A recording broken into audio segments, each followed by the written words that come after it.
देशाचे माजी पंतप्रधान डॉक्टर मनमोहन सिंग यांची प्रकृती खालावली आहे। रात्री 8 वाजण्याच्या सुमारास मनमोहन सिंग यांना दिल्लीतील एम्सच्या आयसीयू मध्ये दाखल करण्यात आले। मनमोहन सिंग यांची प्रकृती चिंताजनक असल्याची माहिती मिळते। काँग्रेसचे बेळगावमधील सर्व कार्यक्रम उद्या रद्द करण्यात आलेत। अधिक माहिती जाणून घेऊ, आमचे प्रतिनिधी प्रमोद जगताप सध्या आपल्या संपर्कात आहेत। प्रमोद, माजी पंतप्रधान मनमोहन सिंग यांना रुग्णालयात दाखल केल्याचं कळतंय, काय अधिक अपडेट्स?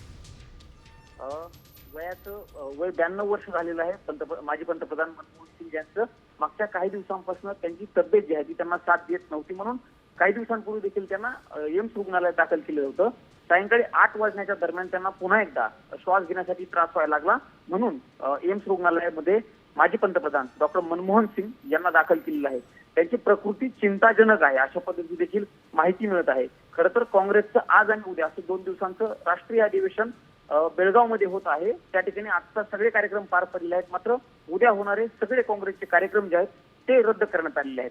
काँग्रेसचे राष्ट्रीय अध्यक्ष मल्लिकार्जुन खरगे, राहुल गांधी यांच्यासह काँग्रेसचे जे महत्त्वाचे नेते आहेत ते दिल्लीकडे निघालेले आहेत। त्यामुळं चिंताजनक परिस्थिती मनमोहन सिंग यांची सांगितली जात आहे। त्यांच्यावरती उपचार करण्याचे प्रयत्न डॉक्टरांकडून सुरू असल्याचे देखील सध्या माहिती मिळत आहे।